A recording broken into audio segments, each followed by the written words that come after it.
Saya Yanuar dari Cerita Kami.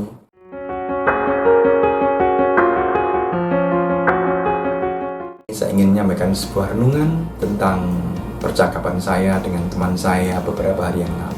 Teman saya bekerja di sebuah perusahaan yang cukup besar dengan karyawan mungkin sekitar 3.000 orang.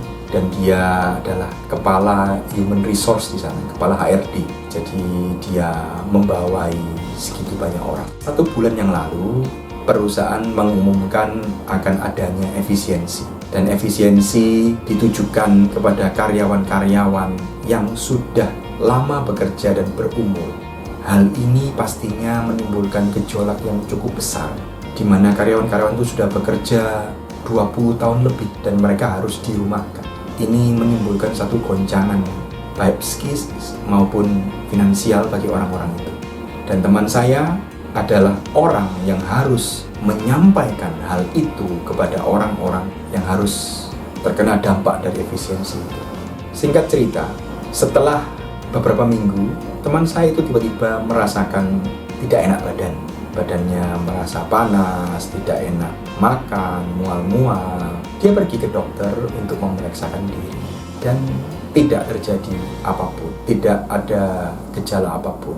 Dia bercerita kepada saya bahwa dia berusaha untuk makan lebih banyak, berdoa lebih banyak, dan dia berkunjung kepada orang-orang yang terkena dampak itu dan menyampaikan permohonan maafnya secara personal mewakili perusahaan. Dan yang sangat menarik ada, suatu hari ada seorang bapak-bapak yang tua datang kepada dirinya, menangis dan berlutut di kakinya dan berkata, "Saya minta maaf ya, saya yang mengirim sesuatu kepada ibu. Saya mengirimkan sesuatu yang buruk kepada ibu. Karena saya merasa kalut dan saya merasa sangat tertekan dengan kejadian ini. Dan saya ingin ibu juga merasakan penderitaan kami. Tidak apa-apa, semua memang kesalahan saya. Saya mewakili perusahaan meminta maaf kepada Bapak."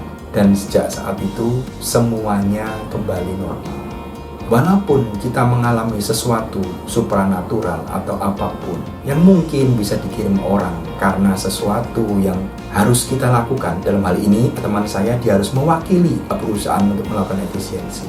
Tapi jika kita tetap positif, kita tetap berdoa, kita tidak menyalahkan siapapun, dan kita tetap menjaga tubuh kita untuk tetap sehat, maka hal-hal itu tidak akan dapat mempengaruhi dan mengalahkan kita. Dampaknya pasti ada. Itu tergantung dari seberapa iman kita, seberapa kita mempertahankan diri kita, iman kita kepada Tuhan.